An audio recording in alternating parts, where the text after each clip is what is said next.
Not so long ago, I wanted to be a journalist. Now, I just want to hold my breath and sink. At first glance, Two Rock, Arizona is merely a backwater town occupied by little more than tumbleweed in a few rows of houses, but very little is as it first appears, and all it takes to reveal As Dusk Falls' many layers of storytelling depth is one small, decade-spanning tragedy. And it's all about the story, since this is a choose-your-own-adventure style graphic novel that cleverly pulls ideas from games like Telltale's The Walking Dead series and 13 Sentinel's Aegis Rim. Each member of this voice-acting cast of unique and interesting characters has their own, often conflicting emotional stakes that accelerate the story in seemingly hundreds of logical and intelligently connected directions. Through the powerful and often far-reaching consequences of your own actions, this small town is gradually unveiled as a powder keg full of secrets, vices, and familial bonds that run far deeper than any outsider is initially led to expect.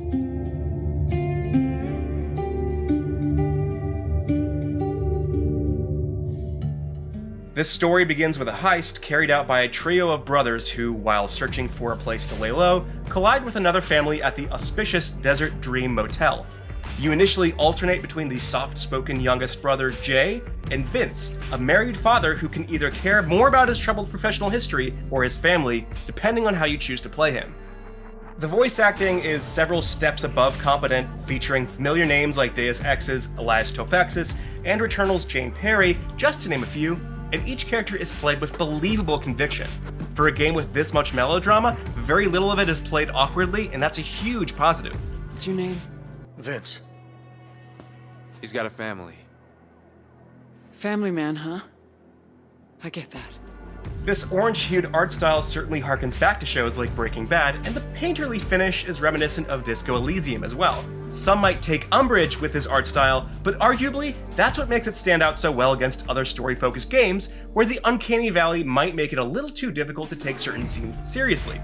But once I got used to it, my imagination began to fill in the gaps between frames. As a result, I remembered many of these scenes in much richer detail than they actually appeared. For example, this guy was a little more animated, this car chase was a little more thrilling, and this scene was so much more bombastic than it looks on screen. It might be a tough sell, and your mileage may vary, but it well speaks to the sort of person whose brain lights up during a good D&D session. These characters and their motivations can vary wildly depending on the order of actions you choose, such as confronting a mugger with a shotgun or attempting to reason with him.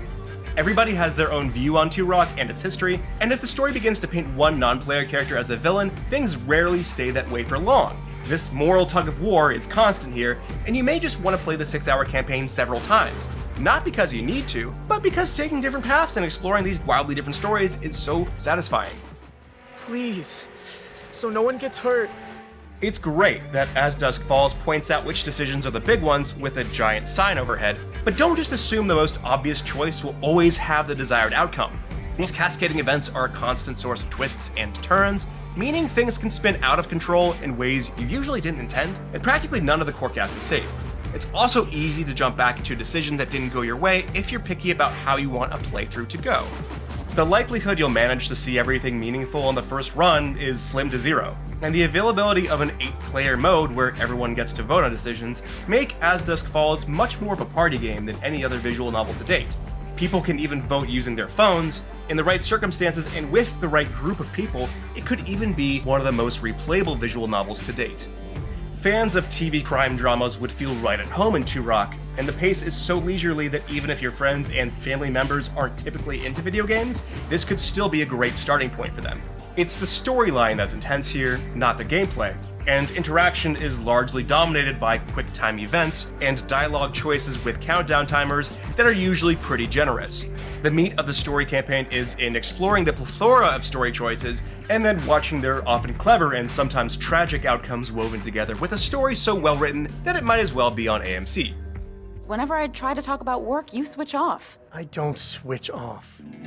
Since no time is wasted making you search for puzzle clues or awkwardly stumble around in a 3D environment, As Dusk Falls leaves space for a noticeably wider number of meaningful decisions than in any Telltale game. And they don't just feel like they're giving the mere illusion of choice. Some actions, such as talking to this dog versus throwing a stick to ward the dog away, resulted in two vastly different outcomes that temporarily changed the shape of the story. In another instance, a series of events led to one character's death early on, whereas making a totally different array of choices led to a completely different outcome near the end of the story. Many of these decisions seem innocent or meaningless at first, but they do tend to coalesce and influence the overall direction of events. Something you did 4 hours ago might pop up again or not, but as a result, when I saw a chain of earlier decisions come together to form larger consequences, it felt ethereal. The self-awareness across As Dusk Falls' several layers of cascading events is impeccably consistent, but this is still just the sleight of hand on the writer's part. And like in any other story game with branching storylines, the skeleton of As Dusk Falls remains pretty consistent throughout. Certain events will happen no matter what, though the silver lining here is that you may get a chance to see those events from a totally different angle if you make different choices. For example, a character who died early in my first playthrough lived long enough to disclose a secret later in the second one, and that revelation completely redefined how I viewed the story and some of the other characters. This led me to believe that As Dusk Falls isn't playing anything close to its full hand in the first 6 hours. Tying these still images together is excellent sound design that accurately depicts everything with cinema-like fidelity. The original soundtrack by Forest Swords is rich, deep, and tense, coming in at ideal intervals, for example, to create drama with bassy tones like this. But the QuickTime events could be done a little more imaginatively, however, since they only ever really come down to the basic move a cursor or quickly tap a button prompts, and they tend to show up in some very strange places, such as scenes where your character is doing something as basic as packing boxes or mixing pudding or just doing nothing. At least it gives you something to do during quieter moments, but overall As Dusk Falls feels conventional in this area, and after having played Disco Elysium and 13 Sentinels, both of which took the whole concept of interactive fiction and turned it on its head in unique ways, it's safe to say that Interior Night wasn't exactly willing to go skydiving without a parachute during the getaway scene. Yes, that was a reference to Point Break. Anyway, it isn't reinventing the wheel, and its QuickTime events would be downright boring if the story wasn't so compelling. As Dusk Falls is a masterwork of branching storytelling that makes the best out of its comic book style animations, which end up giving you the opportunity to fill the negative space with your own imagination. And this works surprisingly well during some of the more intense scenes. It's an impressive solo experience, but its 8-player mode makes it a potential hit at family or friend gatherings where gamers and non-gamers mix. Its many possible choices, mixed with the emotional intensity of its expressive voice cast, make it a great recommendation for fans of crime dramas like Breaking Bad and Fargo. Virtually no one is safe from the consequences of your actions, but even if you make a choice that results in an unwanted consequence, or you mess up one of the many simplistic QuickTime events, the story can still manage to spiral out in several interesting directions that you won't expect, even on subsequent playthroughs. That makes it a joy to approach again and again until you uncover each character's secrets and mentally reconstruct the story's bigger picture. For more, check out our reviews of Madison and The Quarry, and for everything else, stick with IGN.